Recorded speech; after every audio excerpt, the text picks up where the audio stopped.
Hi, good afternoon, everyone. Thank you for joining us for today's event. Thank you to those of you who are here in the room, those of you who are joining us via the live stream, and those of you who will join us in the days to come via the recording. Today's seminar is on the European Green Deal, Farm to Fork Strategy for Sustainable Food. I'm going to now turn over to our moderator for today, who is Will Martin, a Senior Research Fellow here at IFPRI. Welcome, Will. Thanks very much, Katala. It's a great pleasure to be here today. We have a really exciting program coming up. As you probably know, the European Union is the world's third largest producer of agricultural products, by far the world's largest importer of agricultural products from developing countries, and trader in agricultural products on the import and export side. And periodically, the EU reforms its common agricultural policy. Negotiations are underway for the common agricultural policy from 2021 to 2027. And these negotiations are likely to lead to a very fundamental reshaping of the policy focused on equity and environmental implications. So it's a great pleasure to welcome Tassos Haniotis from the European Commission here to give his presentation. Tassos is an old friend of IFPRI. He's served in very, very many capacities in the European Commission.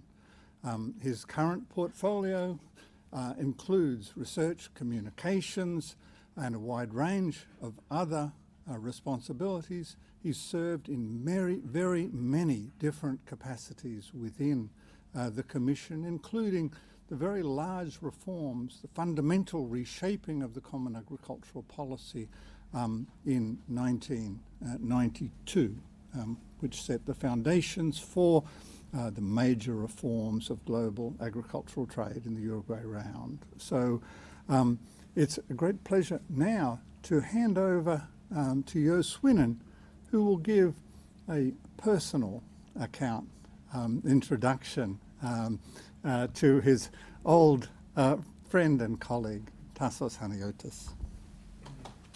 Thank you very much, Will, for this introduction. Thanks, Tassos, for coming here. I thought I will just say just a very few words because I know Tassos for a long time. As most of you know, I think I have been based much of my life around Brussels. And so I've come to know him, me as mostly an outside researcher, although I spent 3 years working in the European Commission, but I was in the economics department, the economics and finance department, while Tassos has worked mostly in the agricultural division of the European Commission. He has been an amazing force for change in Europe. I mean, if you go back to the 1980s and then early 1990s, the European agriculture policy was often considered as one of the most distorting agriculture policy regimes that existed at that time. Since then, there's been really dramatic policy changes in Europe. First in the 1990s, where Will referred to, which came together with the conclusion of the Uruguay Round Agreement on Agriculture. And then later, in 2003, which is typically referred to as the fishery reform, with a completely decoupling of the agricultural subsidies in Europe. And in both reforms, Tassos played a very important role as an analyst. He has been arguably in Europe, certainly in European policymakers, the person who has been most, I should say, most involved in bringing research into the policy discussions and using research to basically advising policymakers on what would be the best and most efficient way of having agriculture policies in Europe. So Tassos, I'm very happy to host you here today, or for IFPRI to host you here today, and I'm going to give you the floor. Thank you very much, Jo. Thank you, Will. It is, first of all, it's a great pleasure to be back in Washington, D.C., because among other things, Tassos has spent 4 years in the EU delegation in Washington. Don't ask me how many years ago, but it were nice years. It's also a pleasure to make this introduction on a panel chaired by Will and where Jo and Anna will participate.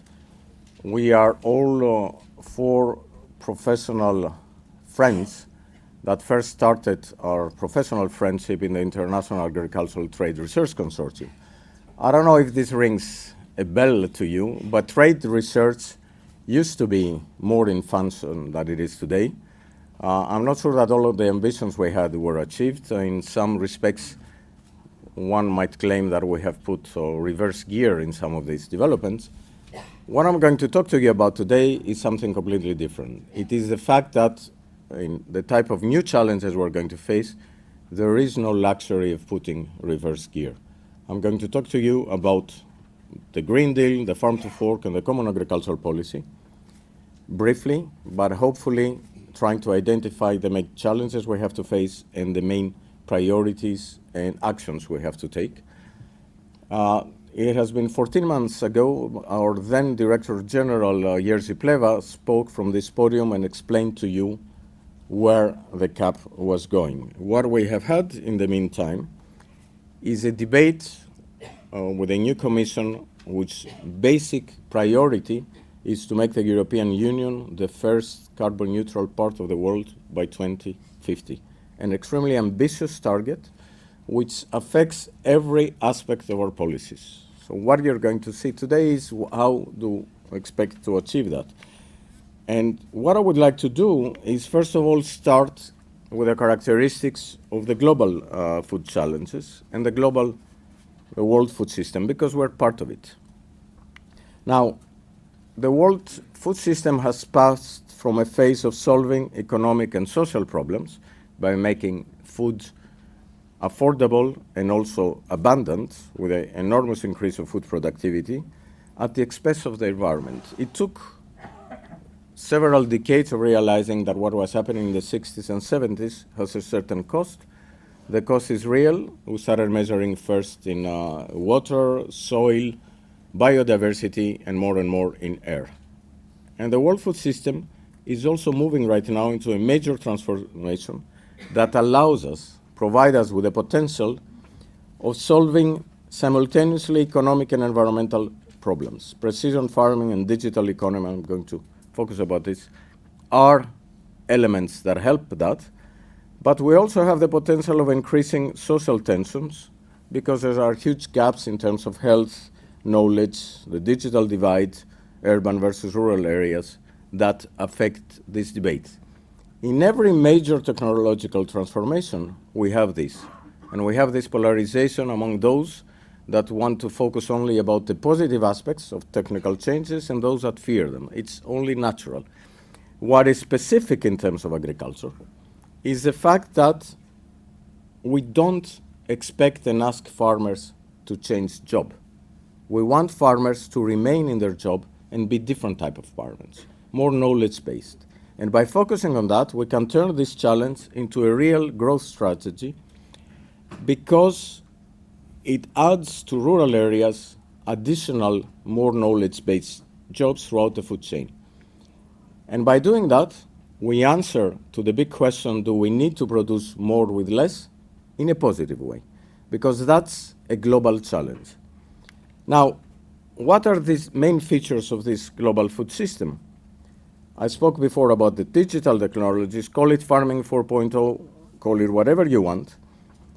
Digital technologies and big data characterize practices throughout the food chain. And when we talk about these practices, we're not talking only about big farmers. In the Agricultural Outlook conference that we organize every year in the European Commission from DG Agri, we have brought in the last 3 years examples of agroecology, of conventional farming, and of organic farming that indicate the same thing. You can use this enormous amount of information that exists in a way that allows you to increase your economic efficiency, measured in yields or any other measure you want, reduction in costs, and reduce the environmental footprint.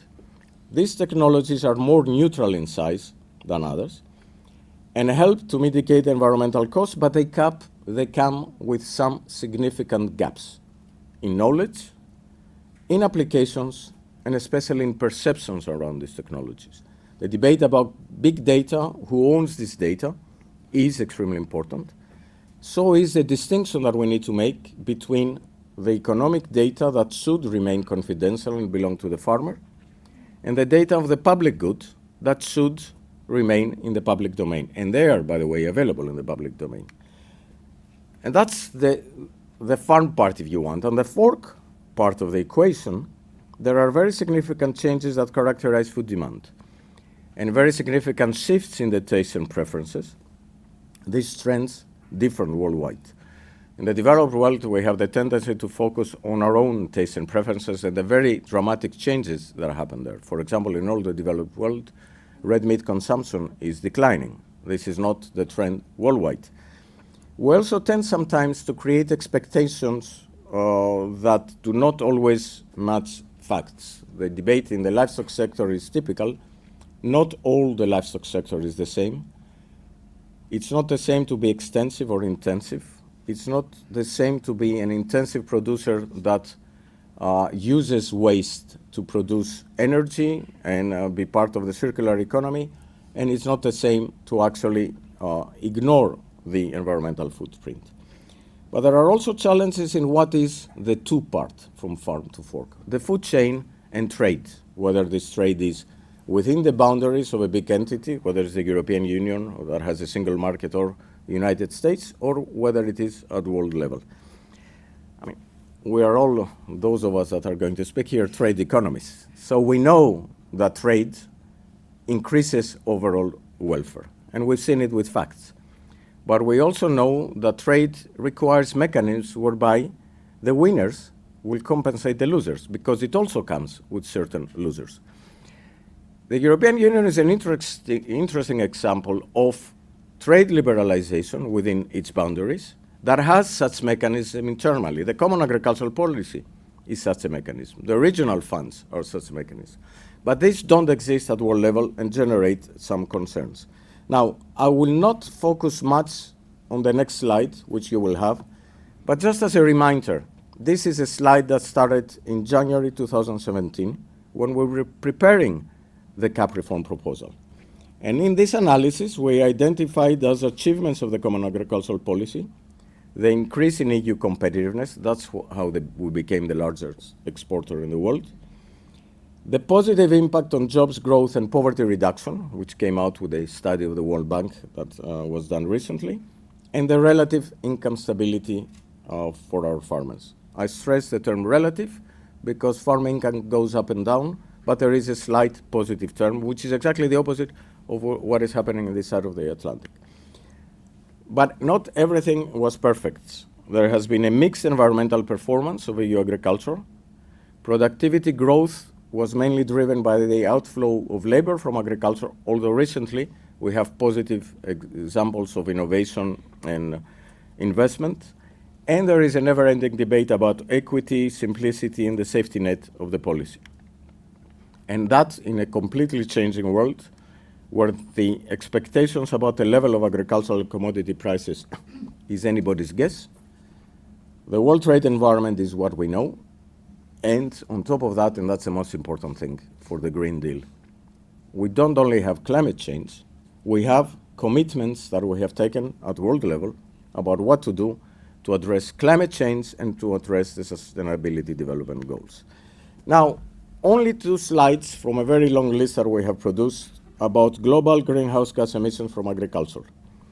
What you see here, and I was told that I can use this, is this is the level of emissions from India and China, which has gone up by 24% over this period.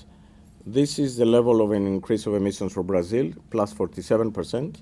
The red line is the United States, which actually has gone up by 6%, and the blue line is the European Union, minus 22%. Does this mean that we solved the problems? Our answer has clearly been, it's not the case. Why? Because, this is going backwards, because as you see, in recent years, we've reached a level of stagnation. The early very significant reduction of greenhouse gas emissions was a result of policy reforms. the complete reduction in the level of price support, the move away from price support. The slower but significant progress afterwards had to do with the decoupling of agricultural support and the conditionality that farmers had to do to receive payments. And what is happening in recent years is the exhaustion of the momentum of previous reforms, but also the fact that we reached a level without a new technological breakthrough, without the change in the manner by which we use best practices, we're not going to achieve the targets we have. So what did we propose? Those of you that are economists were always criticizing us for having very broad objectives of the Common Agricultural Policy. Well, we listened and we made them more specific. There are 3 economic, 3 environmental, and 3 social objectives. From these objectives, I would like to focus to the fact that climate change action, environmental care, and biodiversity have been 3 main priorities of the proposal that we made for the future Common Agricultural Policy. And where you see in the social area this food and health quality, this is an area where one of the indicators were introduced was on antimicrobial use. The second was on pesticides. So already anticipating what would happen, and all with a need to achieve sustainability, modernization, and simplification targets. Let's be clear, when you work in public policy, nothing is going to ever be perfect, and you're going to be squeezed and criticized from all sides, especially if you do the analysis for these proposals. But what we try to do is try to anticipate the new type of challenges we face and adjust our policy accordingly. And what we have proposed is, at the level of the European Union, we have these objectives, a set of common indicators to measure the performance of the policy, and broad types of interventions, measures, that more or less remain the same. We add some, like eco-schemes on the environmental front. And we give more flexibility to the member states to identify their needs, introduce in strategic plans what they want to do with these needs, tailor their interventions to these needs, and implement progress towards targets. To make a very long story very short, the criticism of this approach has been, where is the necessary level of ambition?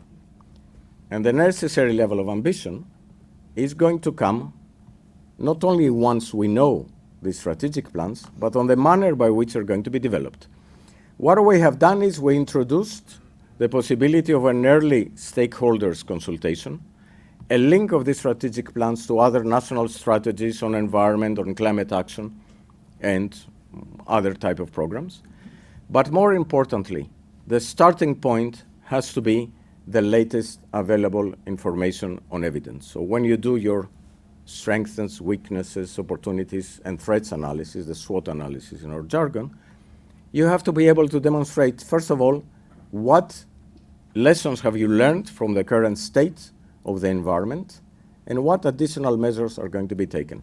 Now, as long as these provisions stay in the proposal that we made, then the level of ambition could be one that would meet the requirements we have. So the criticism should not be on the intentions. The criticism should be on whether there are going to be changes that will threaten this development. Now here comes the Green Deal, which is a communication already published, and here will come, by the 25th of March, the Farm to Fork strategy that will try to clarify things. When we are in the process of preparing this, I'm not going to reveal any secrets today, but what I will say is remind people on what already exists in the Green Deal communication. The first thing is that the strategic plans, which have to be based exactly on the analysis of needs, become the link to the national climate strategies and the CAP policy measures. It is the determination of the overall objective of the European Union to arrive at a reduction of emissions. We're going to do the impact assessment now on how we can arrive at minus 50 or minus 55% by 2030 instead of minus 40% we have identified. That will determine what exactly member states have to do to better link their strategies to this. We have also introduced the target for a significant reduction in input use in fertilizers, pesticides, and antibiotics. I mentioned before the indicators on pesticides and antibiotics. What we have also done is we introduced much more focus on the nutrient balance in the soil, which is an extremely good measurement of what you have to do. And we have also put there as an overall priority the boosting of the organic production with a balanced growth of both supply and demand measures. I would only like to stress one point before I leave it for further discussion. The overall philosophy of this approach of the Common Agricultural Policy is to try to use as a lever exactly the central policy element that we have, which is area-based payments. Because we think that if you do good things to the soil, you do at the same time good things to air, to water, and especially to biodiversity. And it is exactly around this debate of what are the best practices that improve soil conditions and what are the best policy measures and the best distribution of support to help in that direction that we hope that would allow us to make the fundamental shifts we want to do in our policy from being a policy whose focus has been on compliance to turning into a policy whose focus has been on performance. There is plenty of additional information if you're interested here, and I'm pretty sure there are going to be even more coming in the weeks and months to come. And with that, I will stop here, and I would like to thank you for your attention.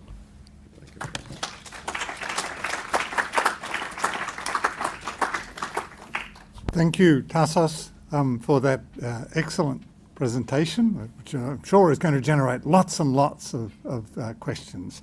Now, it's very common for people to say the next speaker needs no introduction. But on this particular occasion, it's true. Our next speaker, first discussant, is Jo Swinnen, Director General of the International Food Policy Research Institute. Over to you, Jo. Thank you. Tassos, I thought you were going to give much more slides. You were very disciplined in the thing, so.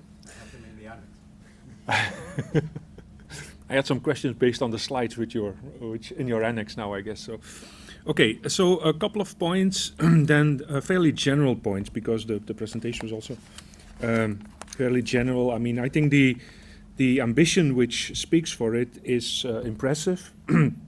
Now, the way you presented it is you didn't present any data in terms of the specifics by numbers and things like that. So I think the first question would be, can you maybe say a little bit more about some of the numbers that we're looking at or that are being discussed in Brussels? The second point is that EU decision-making on the Common Agricultural Policy, and particularly when we think about the from farm to fork approach, is now much more, how should I say, it's kind of moving out of the agricultural area, or DG agriculture and rural development, to a larger extent, I think, than in the past. I mean, in the past we've had also, obviously, when the Uruguay Round Agreement was being discussed, or WTO, the trade Director General is important, the budget is obviously important, so the finance ministers matter, but now also I think Sanco plays into a much more important role, which is the sanitary and health division and the environmental division. And so the question there is, I know there's no Chatham rules because there's lots of people watching, so feel free, but knowing Tassos, he will say something about it anyhow, okay? So if you want to reflect on that or say a little bit how you think this is affecting the ultimate outcome of the decision making. The one thing which is, maybe give you a little bit of background, there's a lot of discussion in Europe right now on this, the whole vision or the strategy of the Common Agricultural Policy to go back to the member states to a much larger degree than has been the case in essentially since the creation of the policy in the 1960s and the 1970s, okay? And so, Tassos, you said, well, you should not criticize the idea, you should criticize the implementation later on, roughly. I mean, I didn't. But, you know, if the idea is fundamentally flawed, I think we can raise some critical questions on that. So I'm not saying it's fundamentally flawed, but I do have it's obviously that monitoring and enforcement is going to be crucial, okay? And so can you say a little bit about how the Commission is envisioning or expecting how it can monitor the implementation of the plan and enforce it if it is not going as planned, all right?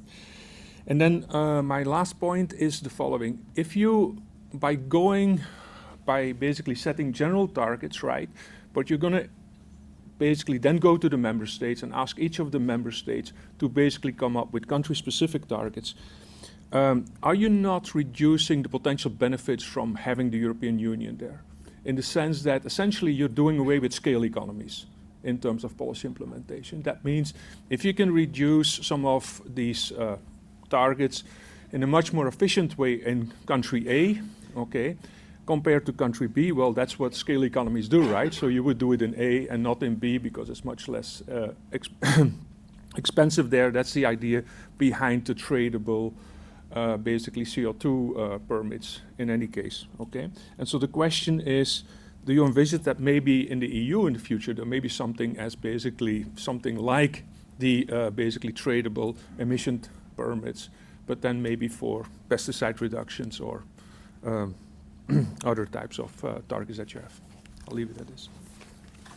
Our second discussant, Anne Tutwiler, brings a wealth of experience to our discussion today. Anne served for 7 years, the past 7 years more or less, as the Chief Executive of Biodiversity International, the CG Centre. She remains Chair of Biodiversity United States, as well as being a Senior Fellow at the Meridian Institute in DC. Prior to her work with Biodiversity, she was Deputy Director General of the Food and Agriculture Organization in Rome for 2 years, covering pretty much all the important parts of the FAO. Earlier in her career, she served as a senior advisor to the US Secretary of Agriculture and helped to promote a lot of research on trade issues while at the Hewlett Foundation. So it's a great pleasure to hand over to Anne for her comments on today's presentation. Thank you, Anne. Thank you very much, Will, and thank you, Tassos, for reminding all of us how long ago it was that we met, and for me, how I got into the whole agriculture business to begin with. So as usual, it's very hard to comment on Tassos' presentation because it is so thorough and so sort of organized and structured, but I wanted to just make a couple of comments. So when I last saw Tassos, I was in Brussels and he had invited me to speak at the EU Ag Outlook. And I was there to talk to the European officials about a coalition that I've been asked to lead on repurposing agricultural subsidies to support climate mitigation, climate adaptation, environmental quality, nutrition, and health. And I think one of the things I came away with after having the conversations with a number of people in the Commission was, first of all, far too complicated for the Commission to sign on to anything that's sort of externally led. But in fact, the Commission is doing most of what we are hoping to accomplish with this policy coalition, which is basically talking about how can we take the $570 billion that we are spending every year on agricultural subsidies around the world, of which about, I think, 15%, is that the number, is spent on public goods, and really transition that into having more public money going to invest in public goods. So I have only to applaud the Commission for having sort of the vision to really embrace this whole idea of rethinking what we are doing with our policy support to promote the issues and adapt to the issues that Tassos mentioned in his first couple of slides. One of the things he talked about, and all of us are very cognizant of the fact that we have losers who will be coming out of this, any transition that we talk about. But the Food and Land Use Coalition issued a report back that was presented here a few weeks ago, I guess. And, aside from highlighting the fact that we are destroying about $2 trillion annually in value addition to the ag sector through the cost to health, to cost of environment, et cetera, with a relatively modest investment of around $300 to $350 billion a year, we can create economic opportunities of $4.5 trillion. So I think this is part of the trick that Tassos mentioned of how can we, with a relatively modest investment of public and private sector money, create those kinds of economic opportunities that will help producers, but also others in the two, and I love the farm to fork, in that two part, to really take advantage of new opportunities. Just a couple of sort of comments. I think, the first issue in any policy reform is the political will and the recognition of the problem, and I think, that's, at least at the Commission level, quite evident.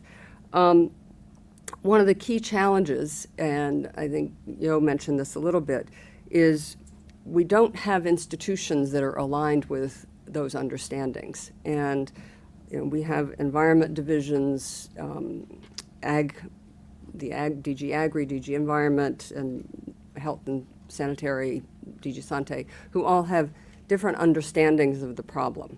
And I think that would be an interesting thing to hear you talk about, how to overcome those.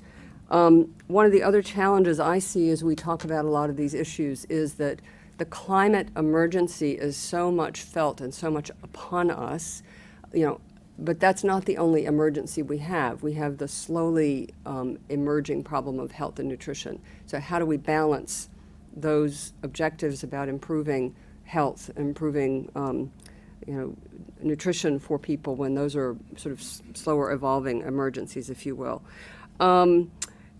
The other point, and that came up when I was at the Ag Outlook, the farmers were very quiet until kind of the end. And then, some of these issues around livestock and meat production started emerging, and there were the farmers who were there were a lot less quiet about their concerns about how things are evolving. And in conversations with some of the European farmers afterwards, issues that they raised to me were, Europe has had a traditionally risk-averse stance towards new technologies, and I'm not just talking about biotech, I'm broader than that. So if we are thinking about Ag 4.0, how do we square that risk aversion with the need to really create new business opportunities and to offer farmers new ways of doing business that may involve some risk that consumers sometimes won't be willing to take on. And then the last point that came up, and I see Astrid there in our convening that we had for the policy repurposing in Berlin, how is this going to affect third parties? Because there was a conversation between the DG Trade saying, we're not going to accept any products into Europe that don't meet our standards. And so, which is completely understandable from the perspective of EU farmers, saying we don't want to be undermined. But we do have a relatively open trade regime. So how are those new standards for Europe going to affect farmers in developing countries? Thanks.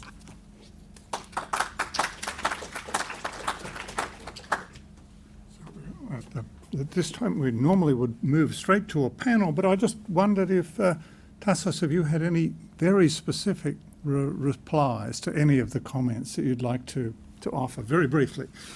Yeah, on some of them I will be very brief, because I mentioned before that when we're discussing internally, you're not going to get any numbers, and you knew when you asked the question. On the member states, however, and whether the idea is flawed or not, we tried already last time around with the previous reform to move towards what we called greening, focusing also much more to environmental priorities.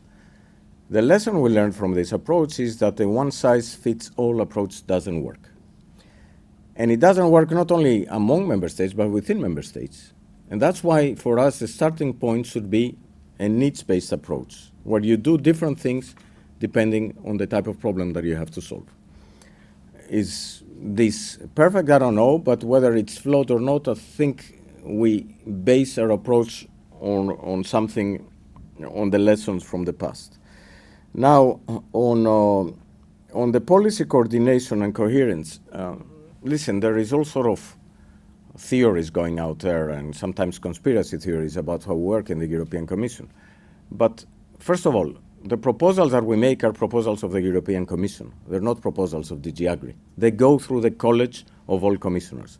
Second, before these proposals go out, we go through an internal process that is also based on an impact assessment. And the impact assessment, 20 DGs participated, more than 14 were very actively participants, and you can really see and sense in the impact assessment the fact that when you have different starting points, as you also mentioned, this is not necessarily a contradiction. This is complementarity, and you can turn it into complementarity. And I think we have the tendency to believe that somehow we have some fortresses that we have to give battles. It's exactly the opposite. What we have is different experiences that we have to see what they tell us based on evidence and how we bring together the different aspects. And the need to have policy proposals that are more coherent started exactly with the trade aspects. That's why we reduced the level of price support, because it didn't make sense from a competitiveness and economic point of view. And what we have to do now is try to make sure that, and that is difficult, clearly, that when we talk about environmental, economic, and social aspects, they have to move in the same direction if we really are serious about sustainability. Now, on the reducing the benefits, there are certain things where you cannot trade off between member states. You cannot say, okay, you reduce your pesticides more, and then I have more luxury. The type of targets which set in the Green Deal are targets that everybody has to do what they have to do. Clearly, the levels might be different in different parts, especially if your starting point is what, if you look at the nutrient balance in the soil, for example, you do different things where you have hotspots where you have to reduce dramatically fertilizer, and different things where you have maybe a deficit. But overall, the mentality is that we have to realize that there are certain things that have to change. How they change? Well, somebody criticized something, a quote that they found from me in one line out of context, gradually. Well, there are some things that happen gradually. The first thing that we have to make sure is the process of change is irreversible. And second, by expanding knowledge and best practices, this process accelerates. And that is going to determine the potential success or not. On investment, there is a lot of discussions going on also with the European Investment Bank to try to link these things. Now, on the health issues, there's a big debate. That's why we're doing together that with DG Santé. Many of the issues related to health are lifestyle issues. I mean, you can have the most sustainable product coming out from the farming sector. If we consume it in the most unsustainable way, then there is a health problem. So, and we have to combine different things. It's true that farmers were quiet in the beginning, and it's true that lately they have a feeling that there is a lot of bashing, and everybody is thinking that if they solve the farming problem, somehow all miracles will happen. I mean, I was thinking recently that we might have gone from, to use some analysis of the past, from the end of history to the end of farming. Farming will be around. It's going to be different, but it will be around for a very simple reason. In all basic human needs, food, shelter, energy, transport, clothing, the problems I mentioned before about the food systems apply everywhere.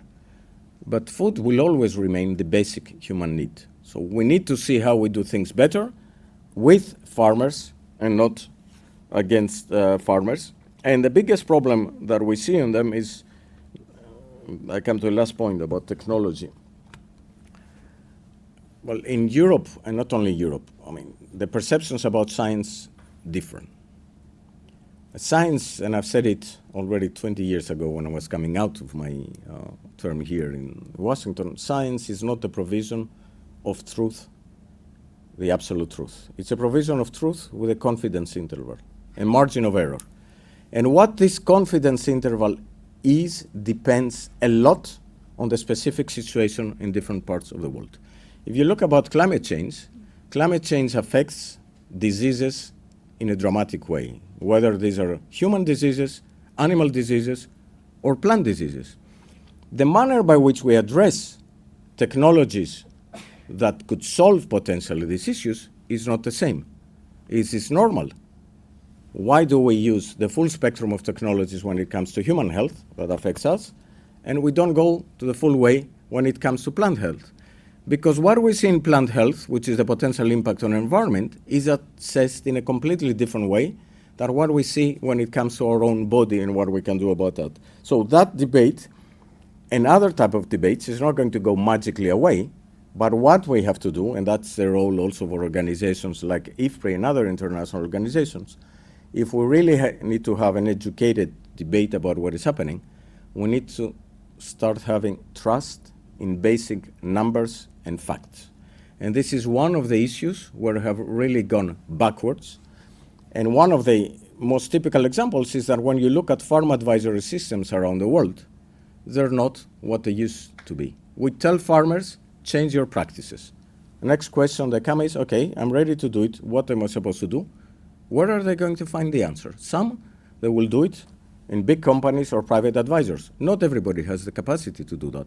So how do we bridge this gap of knowledge, advice, applications will be, in my view, one of the most crucial things and bets that we have to win if we want to actually arrive at having a much more open mind on some of these issues.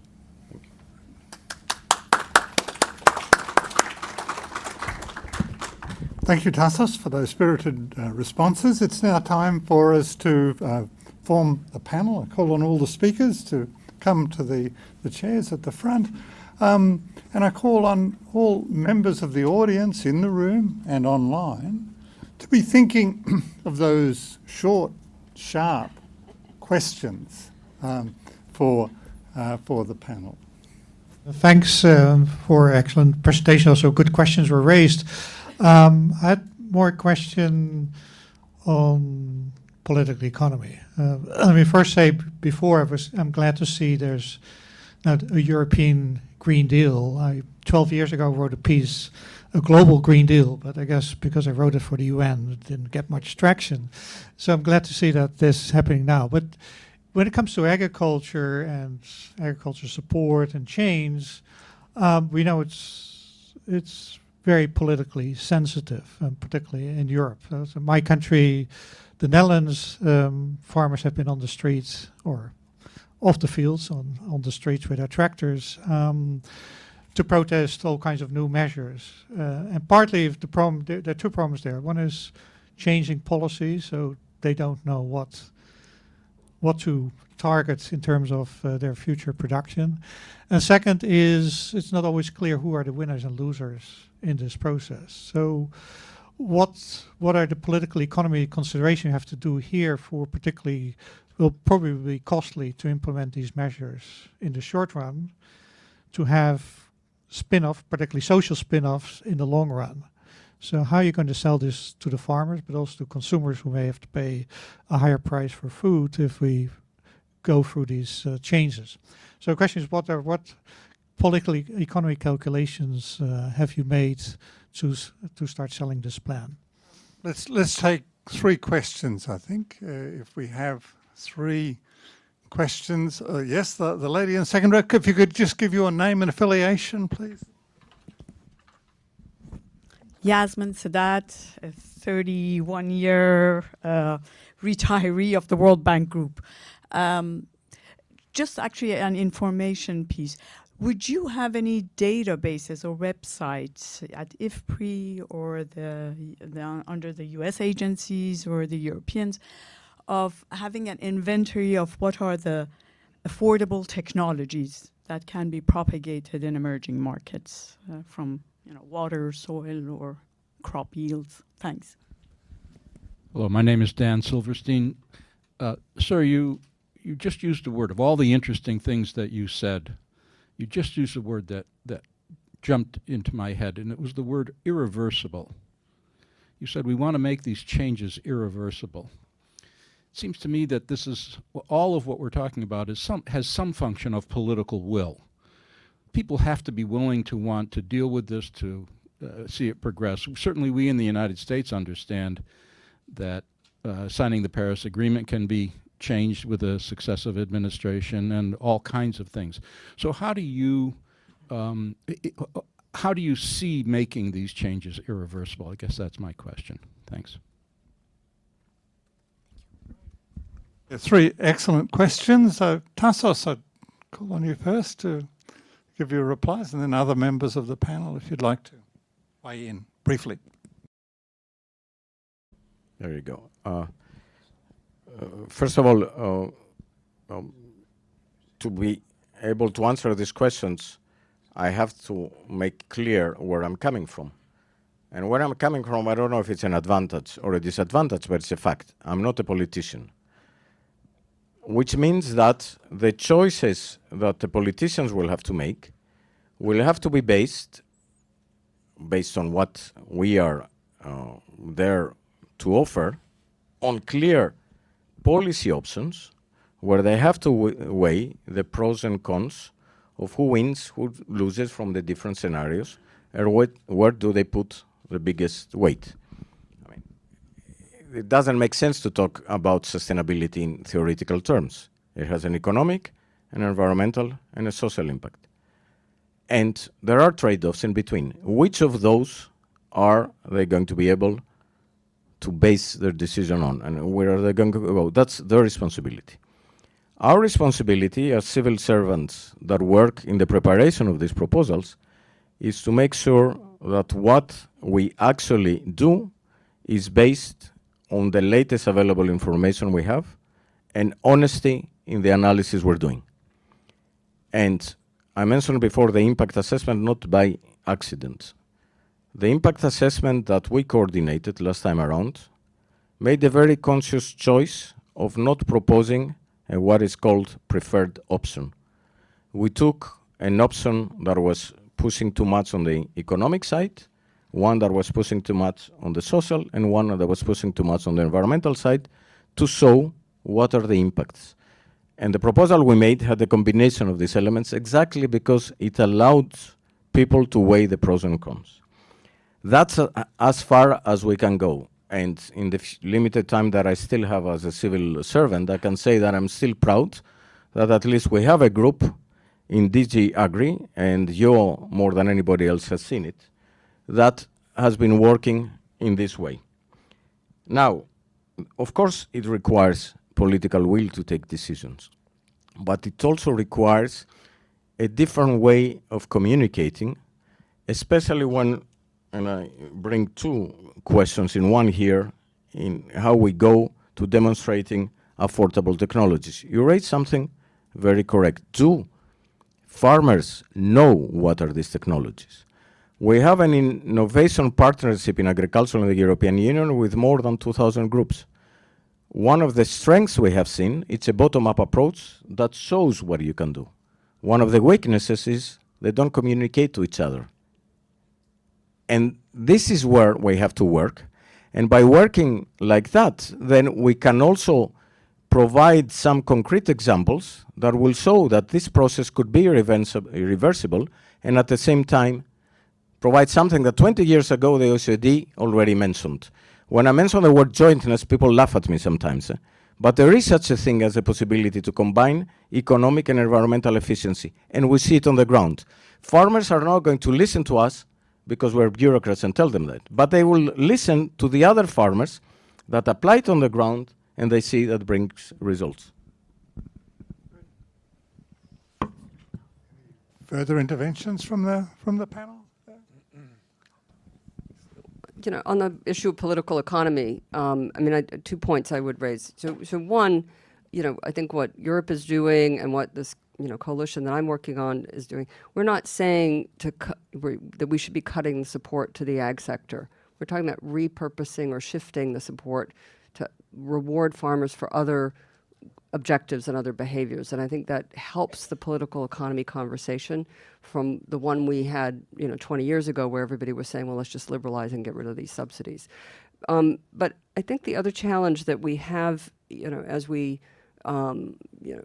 civil servants, help to politicians to inform this change, if farmers only see, or anybody only sees one piece, that somebody's going to raise their taxes on, fuel, and they don't see the other parts of, how am I going to be compensated, or how am I going to be paid for improving soil quality, then of course you're going to be upset. And so I think what's been happening is, we've been rolling out small bits of a reform agenda without putting, in fact, the big picture in front of farmers or those who have to really, embrace the changes. And I think it's one thing to me that the farm to fork is a huge, benefit, because it really is putting all of it on the table at once. It's ambitious as heck, but it does show the direction of travel, and I think helps people figure out how it's all going to fit. Actually, I'm going to invite some of the people in the room here from IFPRI who may be able to respond to your specific questions on the data sets, on the basically the affordable technologies, because we've quite a bit of work on that in different divisions within IFPRI, but I think the division directors, some of whom are here, probably are in a better position to comment on that specifically. I think also in terms, basically my comment is also about the political economy, but it addresses both Rob's question and Mr. Silverstein's question in a general way. I think for me, the major benefit of or argument for basically doing the country-specific reductions, such as Tassos had presented them, is political rather than economic. Okay, I think from an economic perspective, it is not the most efficient way, because the most efficient way is basically, that's what environmental economics tells you, doing it there where it hurts less, okay, and then basically redistribute it somehow to basically those parts of Europe where they can basically in the most cost-effective way, reduce some of these environmental damages as we have them now. The political economy is very different, okay? The political economy now is that means you basically are redistributing income, welfare somehow, or cost within Europe, across member state board, and that's politically very difficult, because that creates immediately opposition to the reforms, okay? So if we go back, some of the major reforms in agricultural policy in Europe have been where the policy makers have been very careful, or the ladies and gentlemen who designed the policy reform were very careful to make sure there was no redistribution of money across member states. Okay, it was very explicitly in their mind. Okay, Tassos cannot comment on this, but he knows very well that's true. And and so it was explicit in the 2003 reform.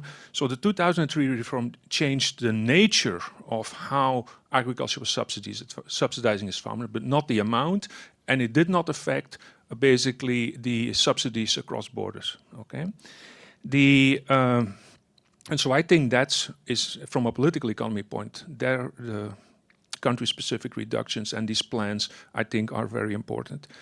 In terms of what makes it sustainable, I think there's two things which make things sustainable. One is that when people are investing in under these new policy guidelines, or the new policies or regulations that are put in place, and basically you create vested interests of keeping it there. Okay, that's the first thing, and that can be the farmers themselves who basically use new technologies, etc., or different members of society who get involved.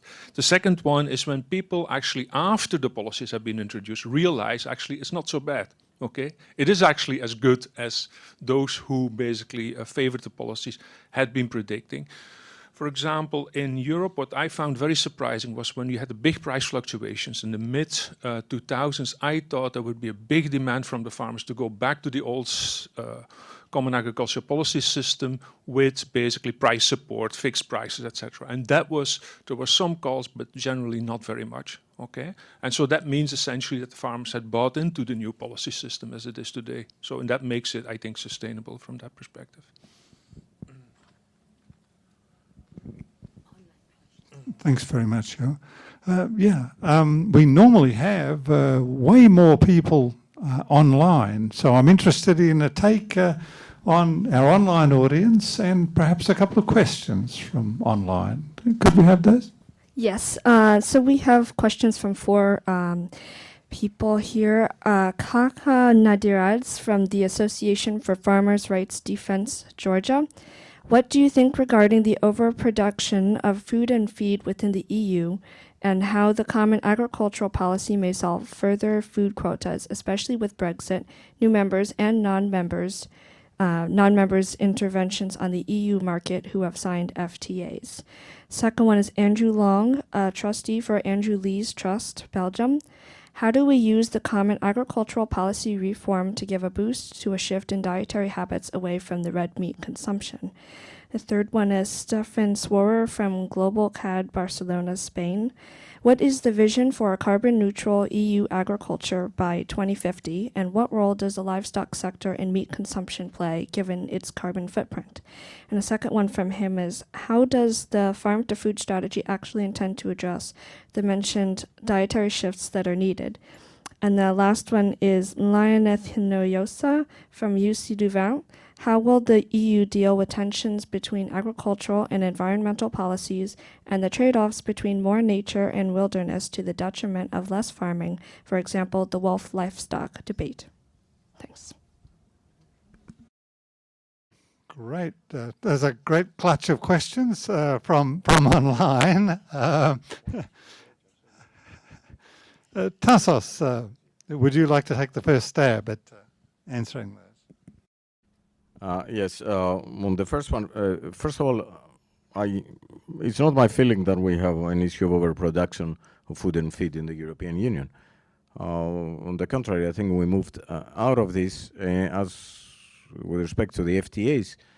I mean, the way the FTAs are drafted are in a manner that takes into account and tries to avoid the need for any dramatic impacts on production. So I think if one looks at the overall trade statistics and also the overall trends as we go, the issue is not overproduction. It's the issue of distribution of food around the world. And that one of the big challenges is that if we look around different regions of the world, we find that the biggest deficits that we have are in Asia and in Africa. The biggest surplus we have is in Latin America.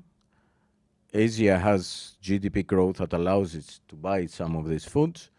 It's a question mark what type of development strategies we will have for Africa, but I leave that to the experts. But that's what comes out when you see the overall trade flows. Now, all the other questions are more or less related to diet, habits, and livestock.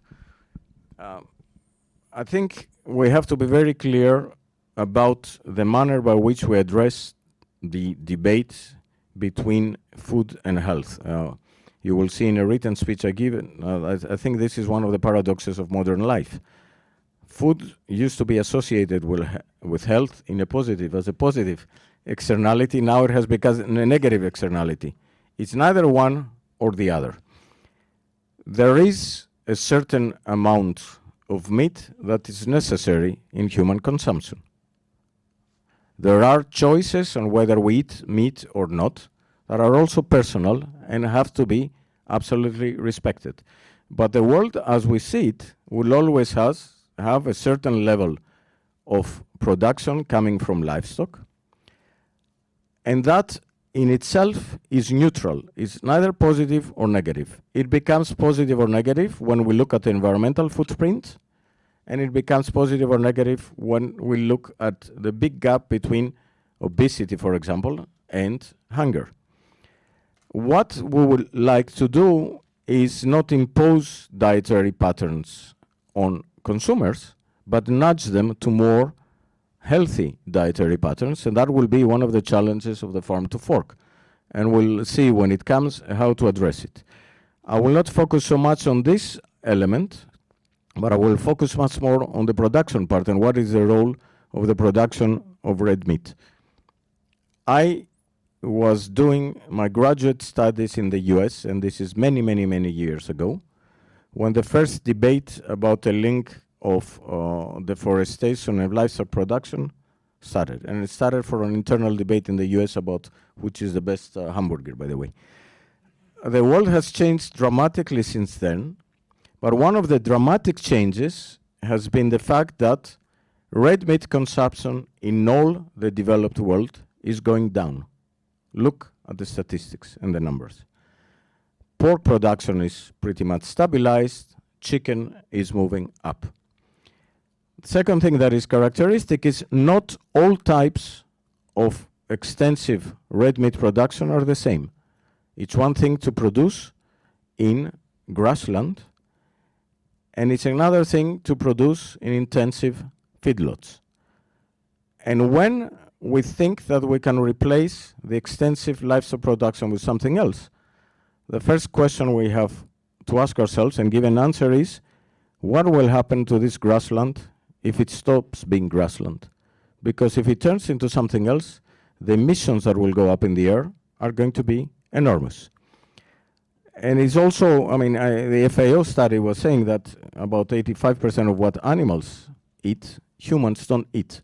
So what I want to stress with the livestock debate is not that there are not arguments in one or the other way, but the situation is extremely complex. And if we had some rabbit to pull out of a hat, we would have solved the problem already. But this doesn't exist. And exactly because it doesn't exist, the first thing we have to do is focus on the real facts and not imaginary ones. The second is respect the changes in dietary patterns that happen and allow these dietary habits to link the final consumer with the producer. And the third thing, and that's very important, this is where new technologies help through traceability to actually link the final consumer with the producer by telling them that what I claim that I'm producing in a sustainable way, one or the other way, is exactly what you're asking for. And maybe in that way, we can arrive at a new balance between what is healthy that also respects what are the overall trends of societies that, as anything else, have been shifting throughout time. Thank you.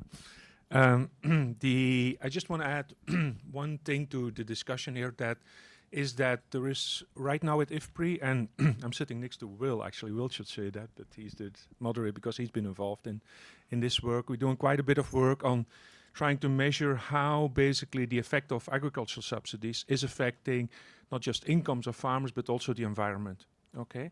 And so some of these results, I think these results are really interesting because they're showing that the world is complex, which I always think is a good thing because that means you capture reality, right? And so they show, for example, that I think if Tassos has not seen it, he will be pleased with this result, that in the case of decoupling subsidies, is that it's a win-win situation. So it's good for the efficiency, it's also good for reducing emissions. In terms of tariffs, the effect seems to be a bit more complicated and depending on the nature of the commodity, etc. and things, but it's really exciting research. It started relatively recently, but I think it will have a big impact on the global discussion. Maybe, Will, you want to add something on that? Or? Great. Yeah. No, thank you. I mean, that's exciting work. It relates to the work that Anne mentioned in the FOLU. There are all sorts of surprises there. Productivity gains can reduce emissions, especially if those productivity gains are really targeted to emissions. The broader saving all inputs productivity gains, you get quite a bit of a rebound effect. And of course, the coupled subsidies are actually quite problematic because they are subsidies to high emission intensity activities unambiguously expand output and expand emissions. So yeah, there's some interesting research results there, and watch this space. There'll be lots more coming along in the future. I think we have time for one more round of short, sharp questions. Just identify yourself. Yes, the lady second from the back. Hi, my name's Naomi Pico. I'm actually a retired nonprofit worker and teacher. I'm currently a vegan in the community here in DC. I remember with studying international policy on environmental things, I guess, to encourage countries to use like carbon tax credits and to help the environment. And then there was a lot of countries who jumped on the solar use of solar and as well as the irrigation systems that were like hydroponic systems and everything like this. I was wondering, is that some of the new tech, you know, that your public policy is kind of focused on? And also, how does GMO foods apply or not apply to the European Green Deal?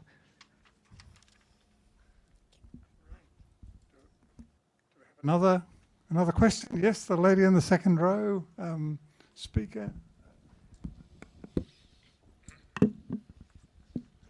Hi, my name's Kate Ivancic. I'm a soil scientist, agronomist. I work with an organization called Shelter for Life International, and I'm just interested about what your take is on food waste.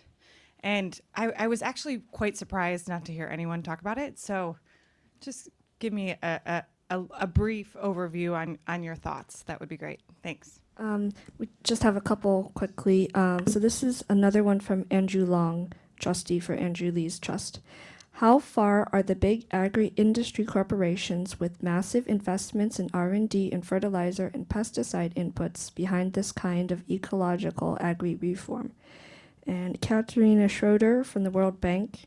Does the new Common Agricultural Policy envision any policy support to incentivize the adoption of digital technologies by the farmers of different sizes?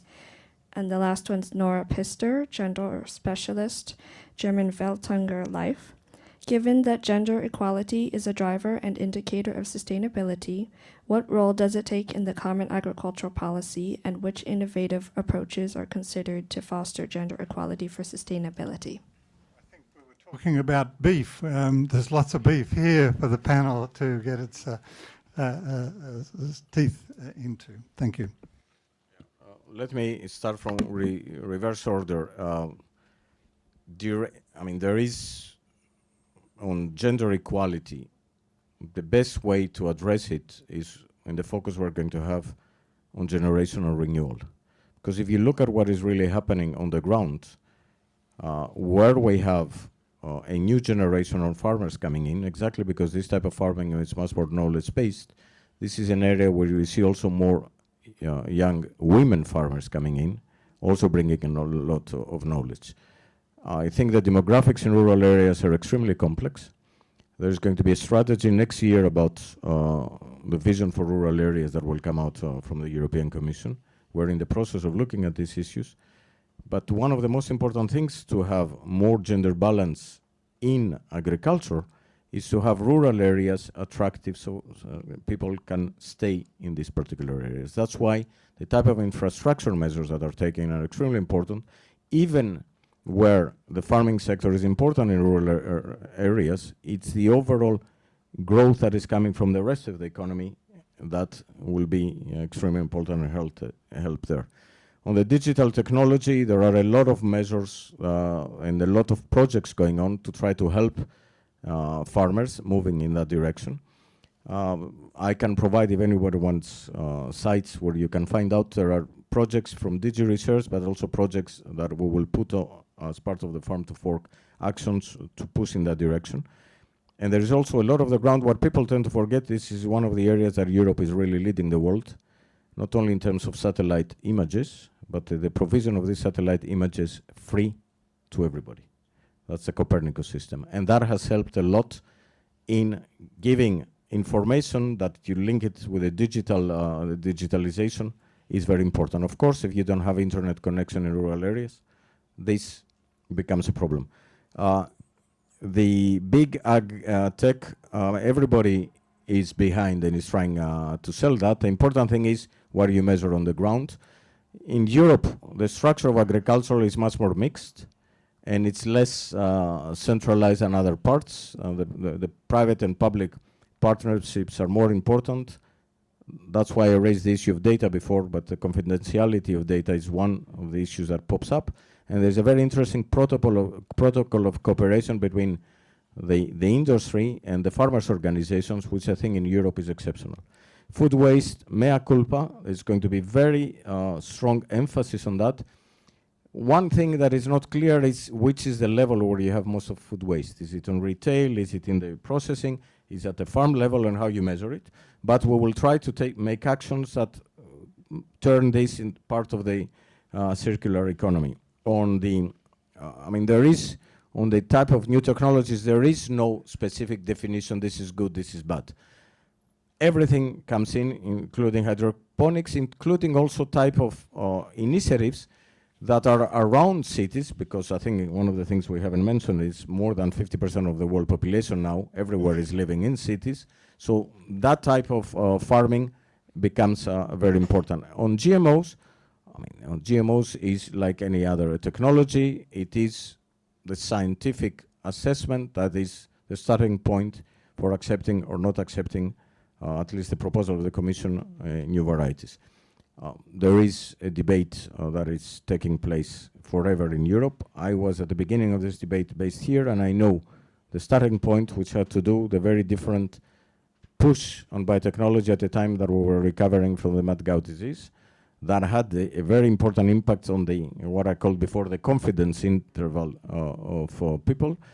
But technologies are what they are, perceptions are what they are.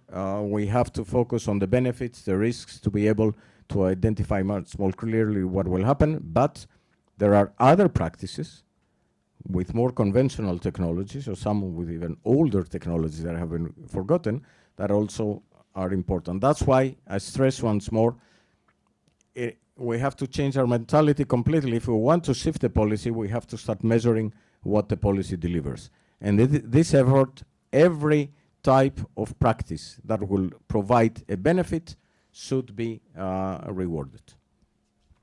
Any further super quick comments Yeah, before we run out of time? Just on the question about fertilizers, last week I was speaking to the International Fertilizer Association's stewardship conference, and I think the level of seriousness with which the big fertilizer companies are really taking these issues and how they need to change their business model and be thinking about, soil health, and providing solutions to farmers who are facing, very different policy regime was stunning.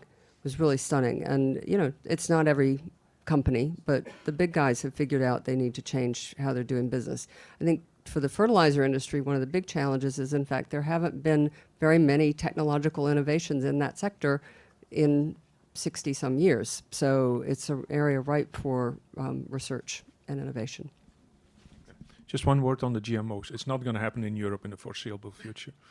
The debate is so polarized that basically, and it's roughly 50-50, which means that, I explained it here on a panel a couple of weeks ago, okay, it's a bit complicated how the decision is, but in a way it means that everything's blocked on GMOs in Europe.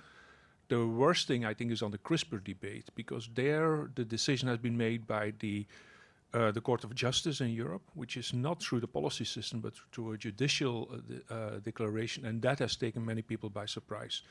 And so I hope that on CRISPR there is a future for CRISPR commodities in Europe, but GMOs, I think, are out of the question in the foreseeable future. Thanks very much, Jo.